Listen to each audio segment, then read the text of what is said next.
Hello everyone and welcome to my channel. My name is Aura and I'm a quantum healing practitioner based in Sweden. Today I want to share with you a session from about 4 years ago, if I remember correctly, which I have done with one of my beautiful colleagues. It's a session based on Lemuria and the roots of the Dacian people, which seems to be the location from which civilization sprouted in Europe. Because I had not prepared for the session and the information that came through was so intense and to my everyday logical mind insane, I did a lot of research right after just to make sure that everything that came out of my mouth was correct, or at least in a way or another accurate. And what I had discovered with this session is a part of the hidden history of humanity. So if you are of Gaelic, French, Italian, even Scandinavian and Irish descent, the Dacians might just be your forefathers. And this information is based on historic texts, science, and research which has been conducted within the fields of genealogy, geology, archaeology, and ancestry.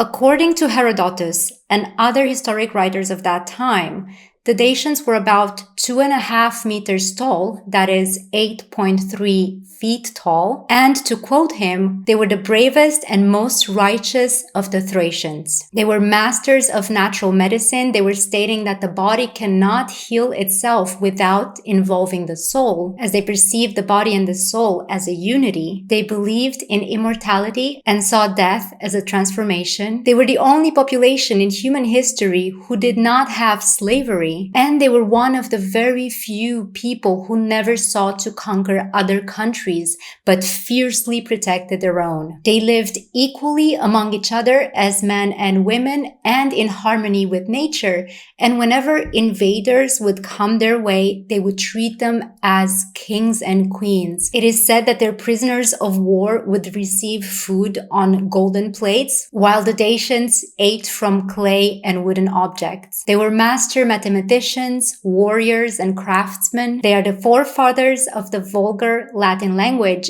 and the first written texts in the world were actually found in Tărtăria.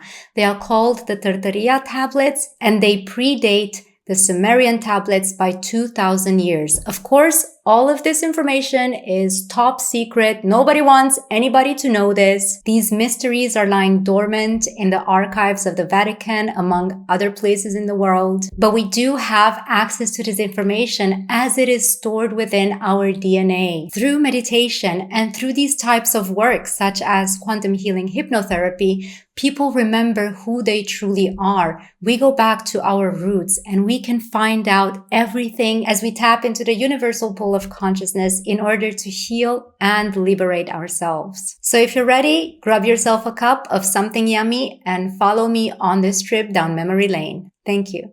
I translated the session from Romanian to English. I then recorded myself reading both voices out loud, and I really hope that you can make the distinction between the two. Enjoy.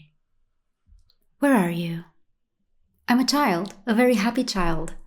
And what is strange from my current point of view is the fact that I know that I'm a girl as this child, but I don't feel it. I don't feel that there is a male or female gender when it comes to people. Apart from the fact that we have somewhat different bodies, I'm not taught to think that I'm a girl or a boy. I simply am. And I am pulled by my mother's hand. I walk with her. Before this, it was my higher self pulling me by the hand through space, and when you told me to anchor myself, I anchored myself somewhere in Mongolia comes to mind, but somehow that's where we're going. It's a passing place. We pass by there. I am dressed in something like a white fabric wrapped around my body with several belts around my waist. I have bracelets on my upper arms and down my wrists. The bracelets are rather hexagonal, squarish in shape, not round. They are thin. They are made of metal with a thicker frame, and the central part has details of horses. Oh, okay, it's Pegasus, unicorns, and people living together.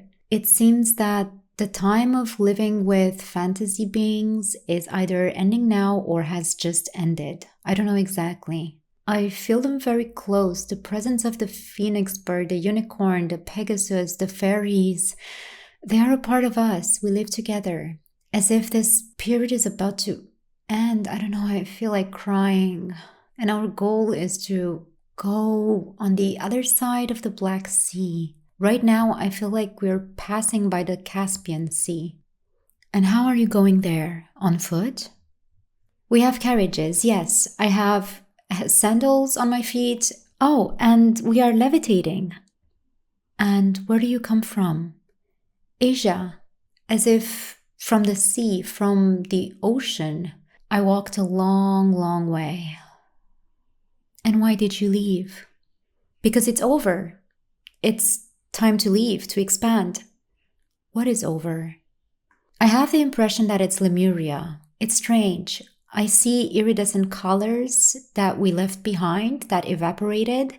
Somehow it sounds wrong, and that we had to leave that which was our home, our world, and to take our knowledge and culture to another location that calls to us, a place we feel and know that we have to go and cultivate it. And this place is on the other side of the Black Sea. And why do you feel that this place is important to be cultivated? I see a ray of light coming from the sky, or the other way around.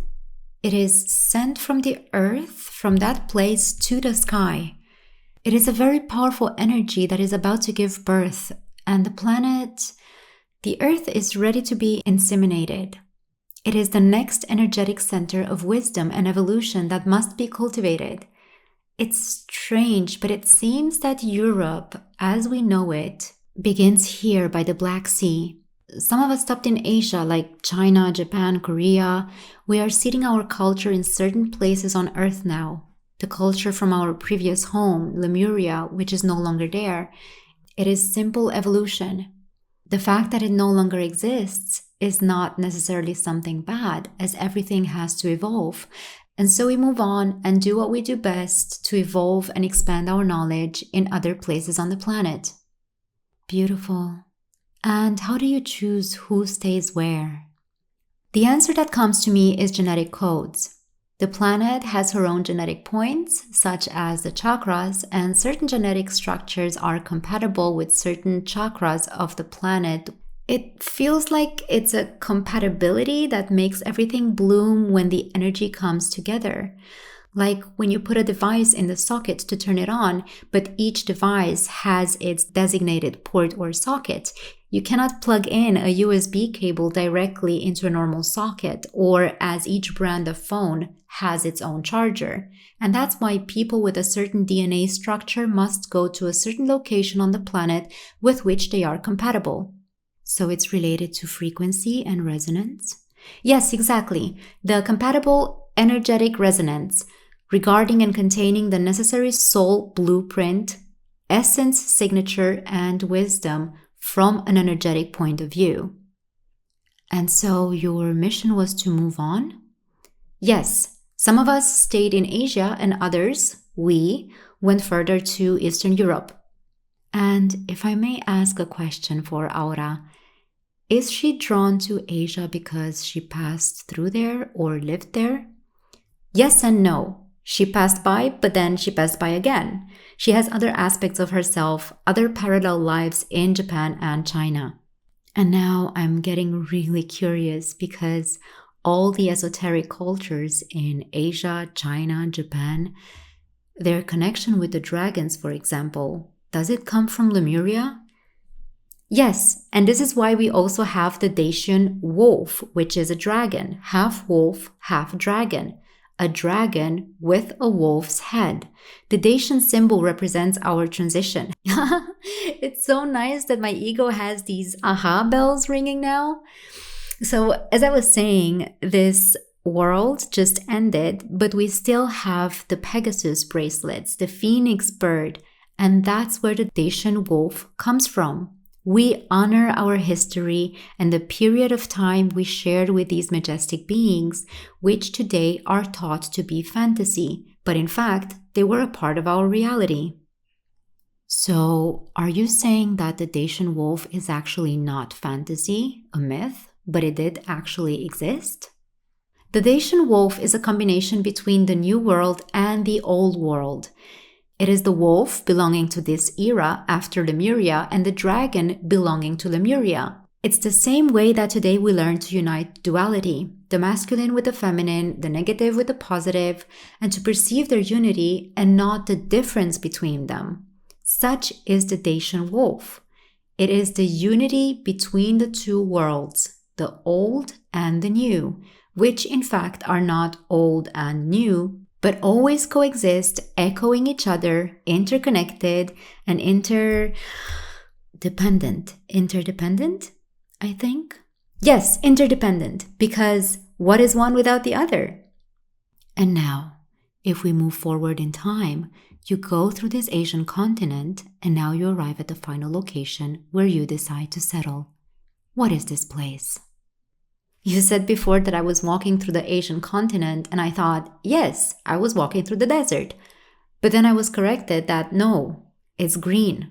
There was no desert at that time. Everything was green, beautiful, and full of life. Excuse me, you asked where our final location is? Yes, where is the final location? It's strange, as if we split up again. The first thing that comes to mind is the south of the Danube River at the Black Sea, but somehow I feel that a part of us came through the north, through Russia, Ukraine, Moldova, but yes, at the Black Sea, south of Danube. I also feel the region of Constanza very strongly. Well, I guess you found a place close to the sea. Yes, exactly. It was important for us to be close to the sea, the river, the Danube for fresh water, but we dispersed after that.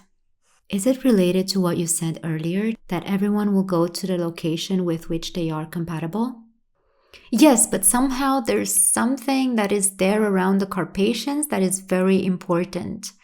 There's something about these mountains, the entire region from the Black Sea to the Carpathians and the area that is encompassed by the Carpathians. It seems to be of great importance to us. As if the mountains called us, we had to get there and settle around them. Why do you feel this area is so important? I feel divinity. It's like I'm seeing the spirit of the mountains. It is a birth, a rebirth, a reorientation, a re-understanding, recalibration to the new energies of the planet. It's a new era that is meant to bring us to where we are today. It's the root. It's like when you have a plant, but you cut a branch from it and you put it in water so that it grows more roots and then plant it again to grow a new tree. That is the idea. So you came to plant this new branch? Yes, and this branch is us. It is the new human branch. Not only human, but it is the whole structure of humanity that is being reconfigured like the wolf. It is a new animal. Just like today, when we discover new animals and many others are becoming extinct, so are these new programs of evolutionary existence that simply take place. And as the planet evolves from an energetic point of view and its frequency changes, the same way some animals do and others don't, like the dinosaurs. They had their period of existence and their program is over. The same with the dragons. Actually, no, it's not like that. It's a new consciousness that takes place and is influenced from the outside. You answer my question. Yes, outer planetary entities come and influence humanity from the outside, and a certain manipulation begins, and the human structure, the human brain, the human energy must be recalibrated to be able to face the new influences that come from the outside. I don't know why I'm now getting all of a sudden this thing with the cutting of the 12 DNA strings, 10 of them being removed, and we are left with 2. And this happens in certain parts of the planet, and we try to maintain our sovereign, whole, and complete energetic structure. Because this energy that we have, the way I feel my body, this body of a child, is not dense. It's very free, very light. It's not difficult for us to travel thousands of kilometers. And as mentioned before, we levitate. What dimension would you say this body is? It is a 5th dimensional body. It is very fluid. We can modify it easily.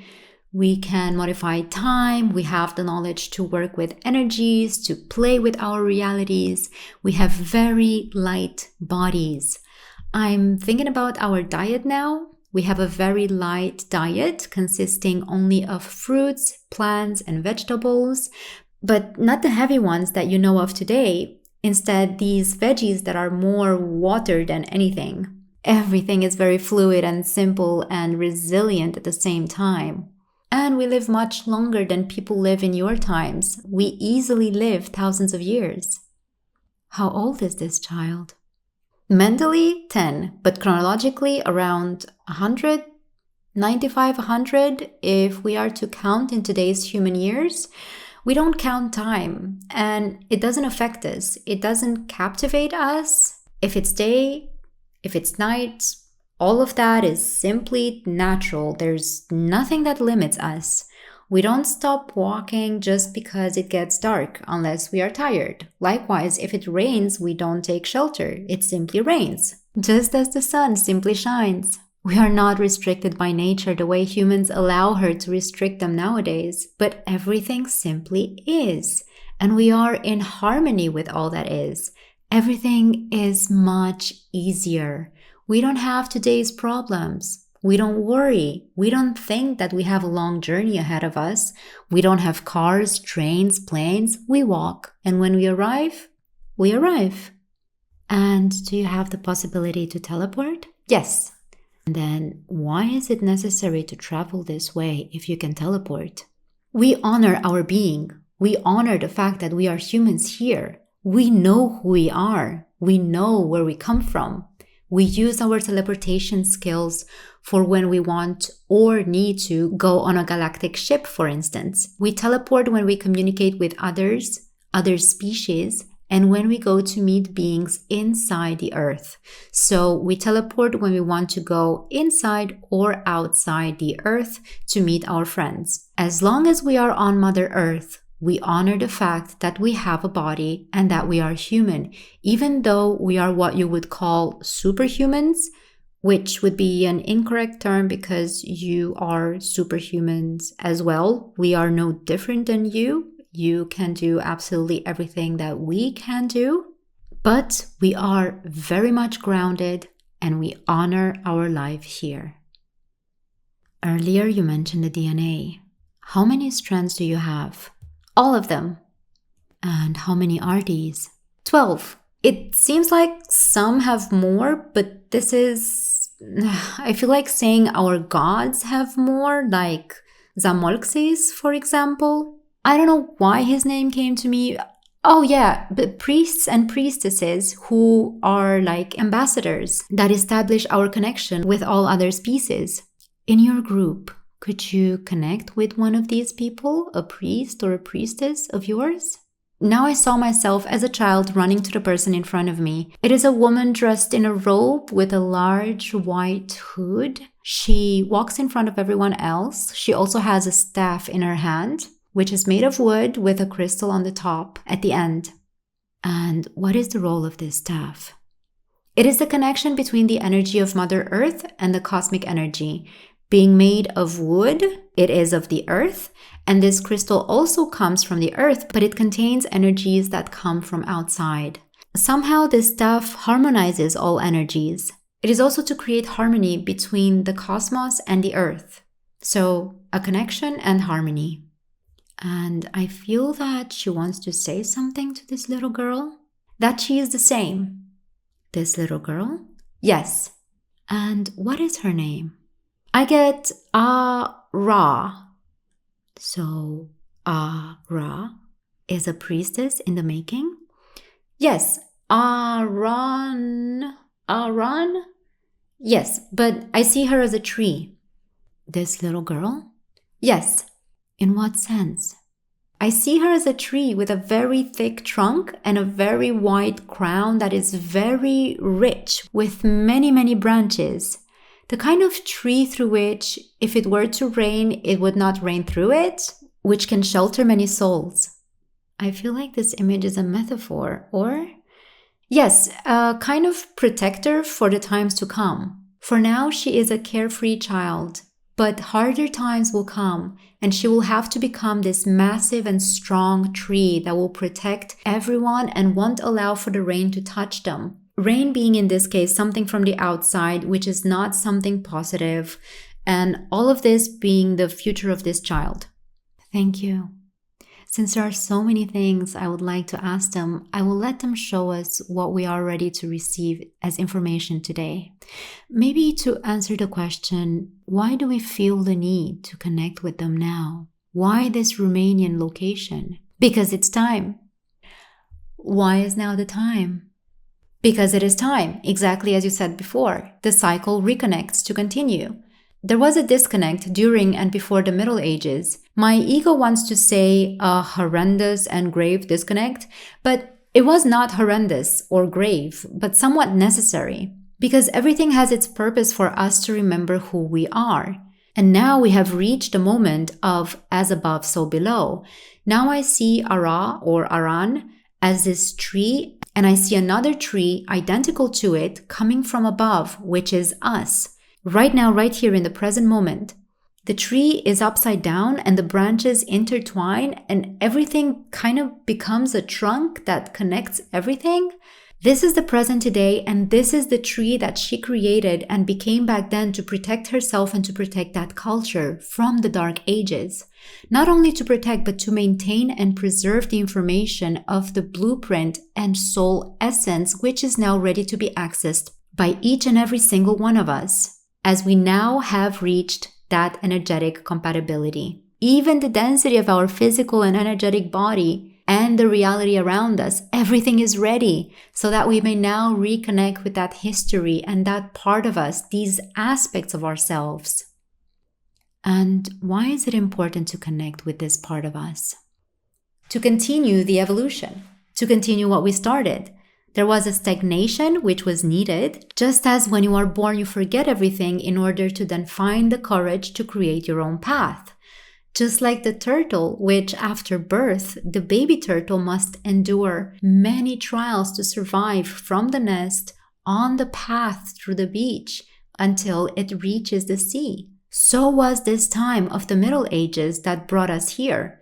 Humanity had to evolve, to remember who we are as we navigate difficulties, relearning to follow our intuition, our hearts, embody our true essence, as this duality is a school. And by learning from the hard times and by processing them, we remember who we really are. And by learning who we really are, we stop fighting these hard times, because grappling and wrestling the negative with the positive or vice versa creates resistance and thus stagnation. But by perceiving the positive and understanding that the negative has its purpose, we embrace it and understand it as a part of everything. Like alchemy. Yes, exactly. And the word seeding comes to mind again. I don't know if it is a new seed or is it the reactivation of something that already existed that is happening now? Exactly. And for today's session, which of these wisdoms are relevant for us today? What exactly should we remember from these times? To know that nothing is forgotten, everything is always here.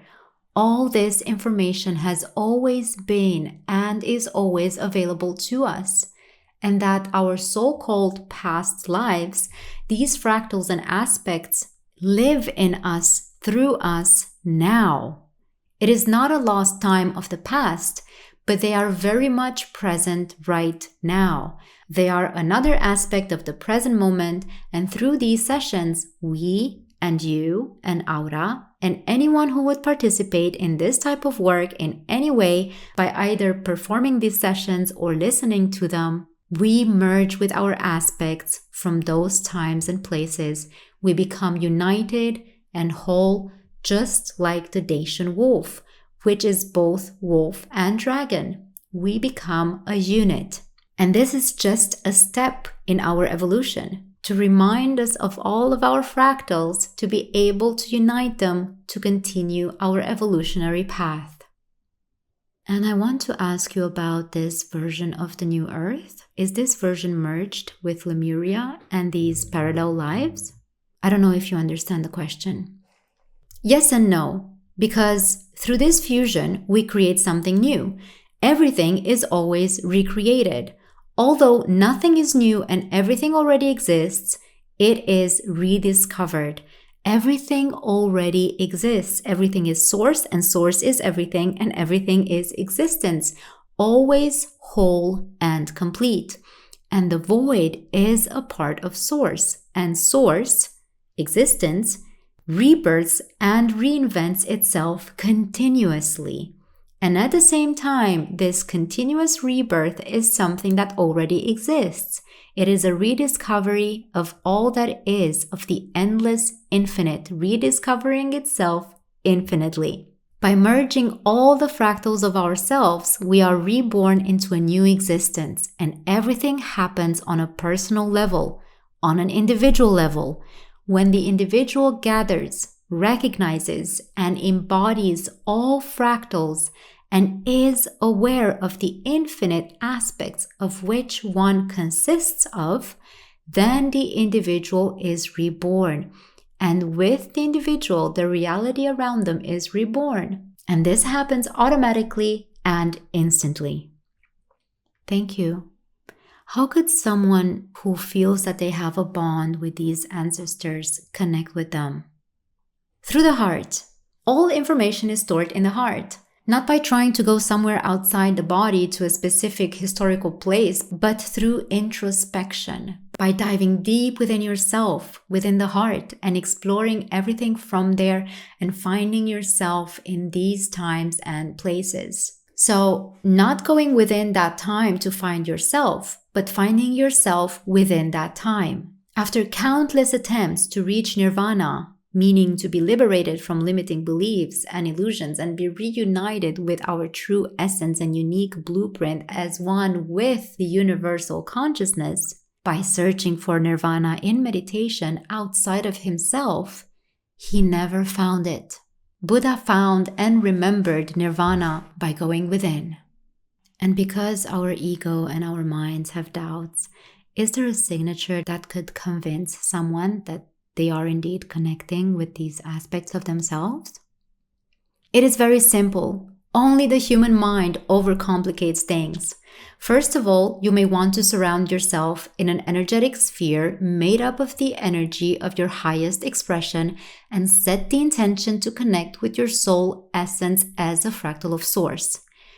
Then, in meditation, begin with the clear intention to remember your truth, formulating it in the present moment.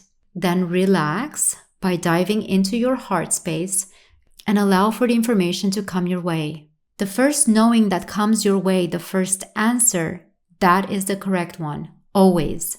For example, we ask the question, I want to know who I am. Not who I was, who I am in ancient Egypt or ancient Greece.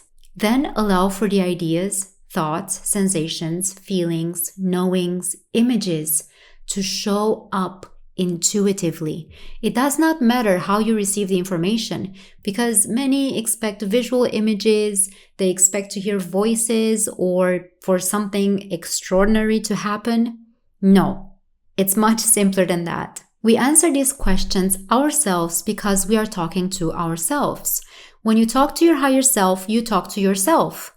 When you talk to your guides, you talk to yourself, not to someone else outside of you.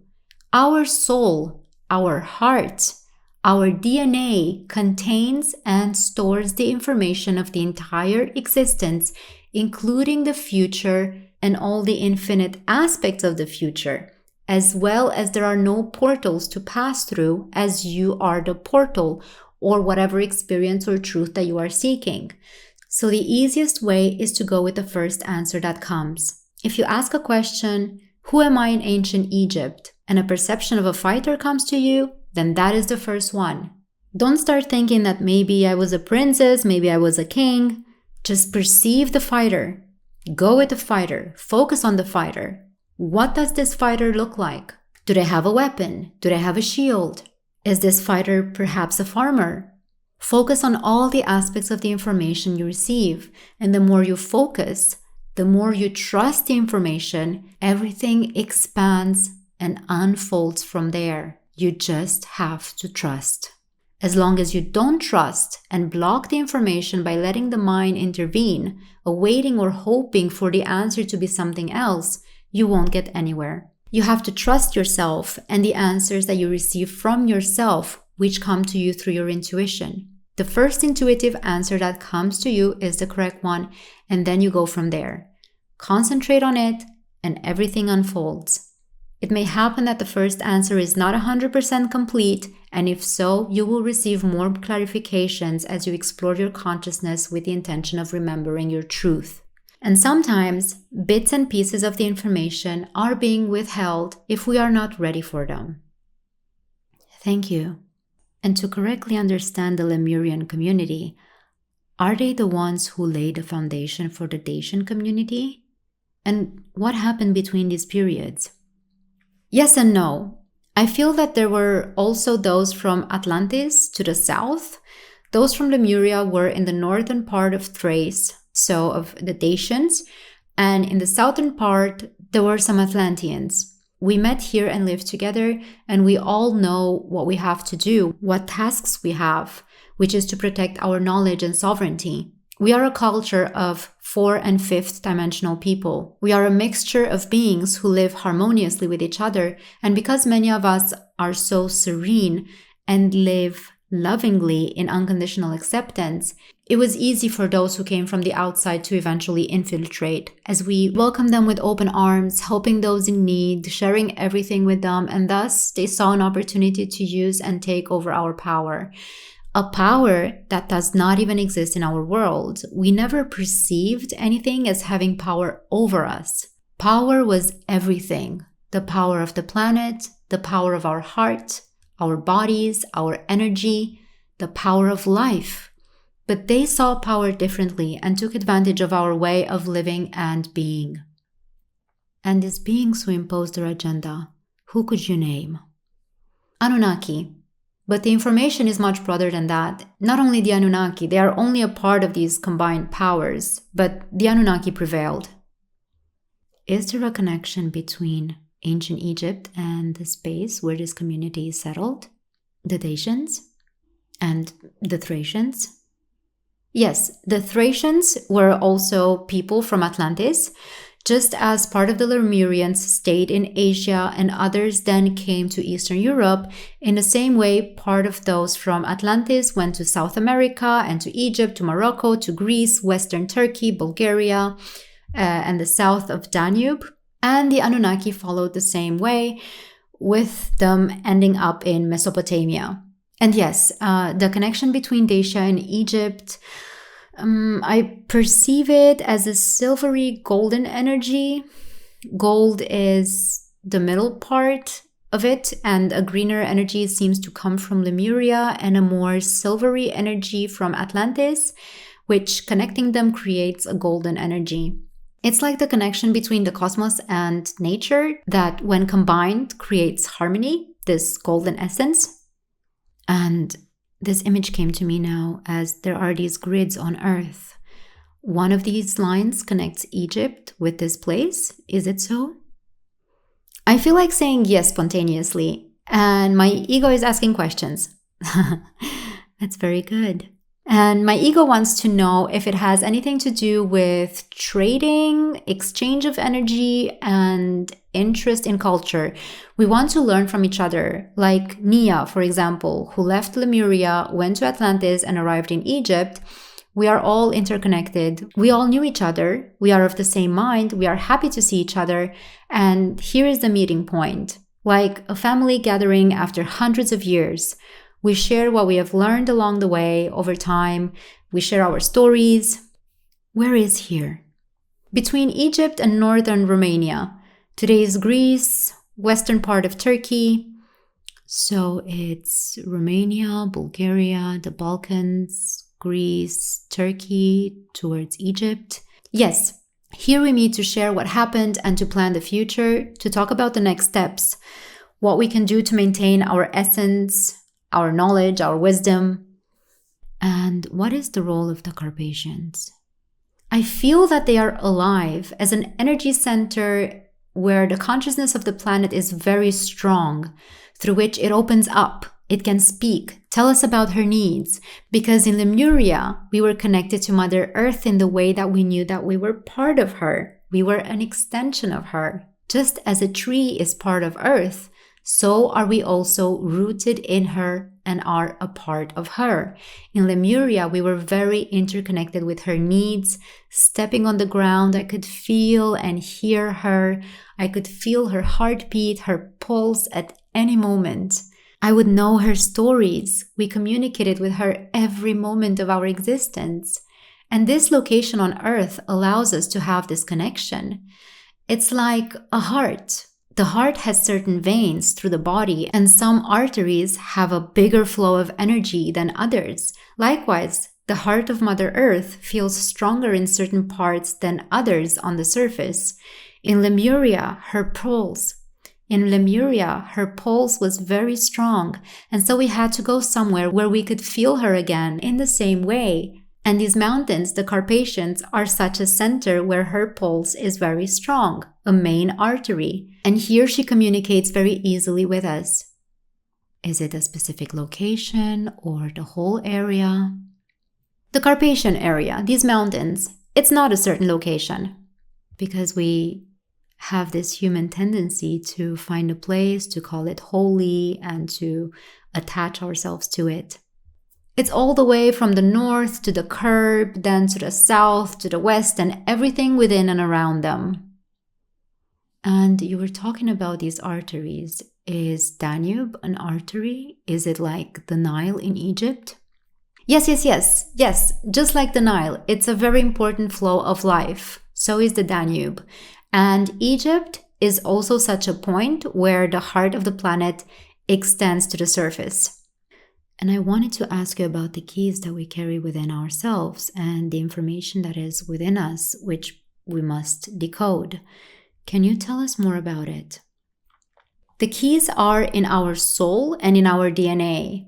We have galactic keys and earthly keys, and both are multidimensional. I see the galactic keys as blue and the earth keys as more golden brown.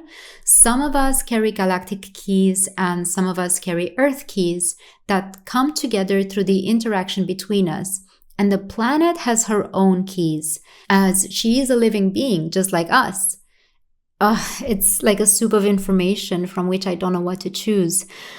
Okay, so we activate her original primary essence because just like us, at the origin, she is pure source. And Terra, Gaia, Mother Earth, and humanity, we support each other. This is what we know to do. This is our role. We are her guardians. We evolve through interaction, and nothing in existence is a solitary being. Nothing is meant to exist in isolation. Evolution takes place through interaction. And when these keys are combined within ourselves, and then with the keys of those around us, of the planet, and those of other beings, an evolutionary unison takes place. Just by talking about them now, these keys are activating in this space, right? Yes. And is there something that is required for us to do physically to continue these activations? To be, to love each other, to forgive ourselves, because when we forgive ourselves, we forgive those around us. To know and remember that we are infinite, that we are love, and that this is the essence of existence. Existence itself, in its essence, is pure love. And love is evolution. And by realizing these things, we evolve, we expand more and more in love.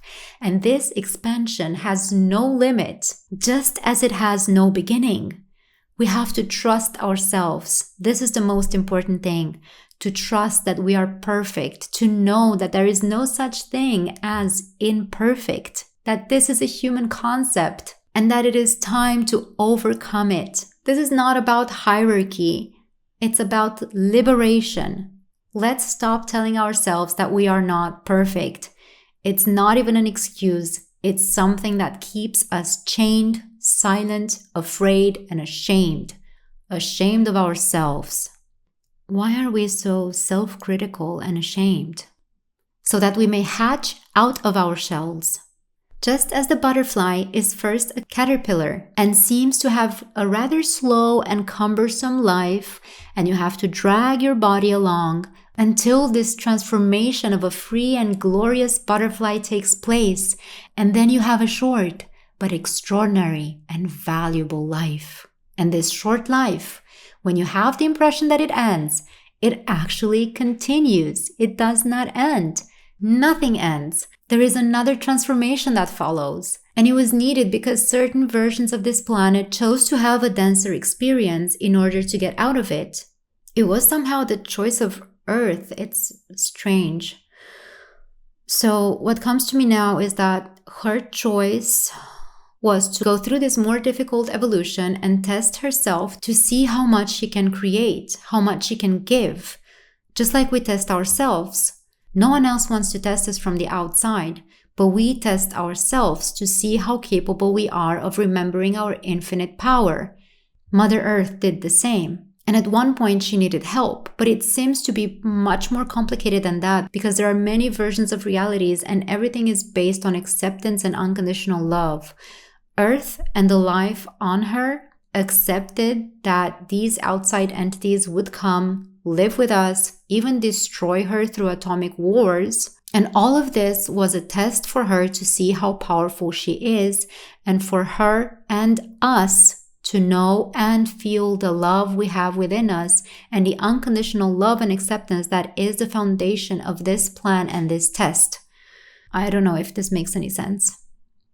It makes sense to me. So it is for Mother Earth, together with the life within her, on her, and around her, to remember what it is capable of and what happens when we learn to live in harmony with all. So a cycle ends and a new one begins, in which this oblivion gradually ends. Yes, we all remember. Just as in Lemuria, each of us knew about all of our lives and aspects and knew who we really were and where we come from, so shall we remember them now. What is happening now is the concept of as above, so below, the unification and recollection.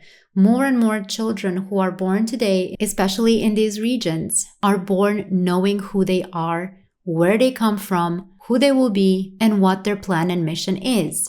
And when you talk about a union, are you talking about the union of these two dimensions or spaces? It's a union of all spaces, not only these two, a complete union. All of the infinite aspects of these spaces. That's why we have all these Mandela effects now, because more and more people remember more and more realities, and our soul, mind, and senses open up to us, understanding that there are so many variants of the past, the present, and the future, and that in fact the only moment in which everything is united is now. And it is in this moment, with each step, with each breath, that we create the next moment.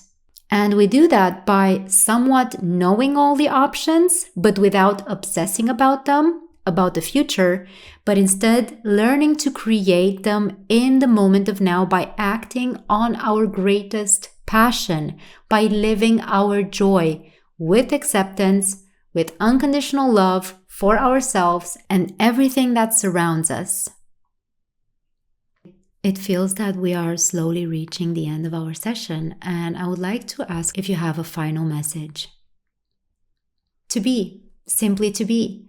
To be yourself in every moment without excuse, without shame, without fear, with an open heart, an open mind, and concentrating on the here and now. Not the future, not the past, but here in the infinite now.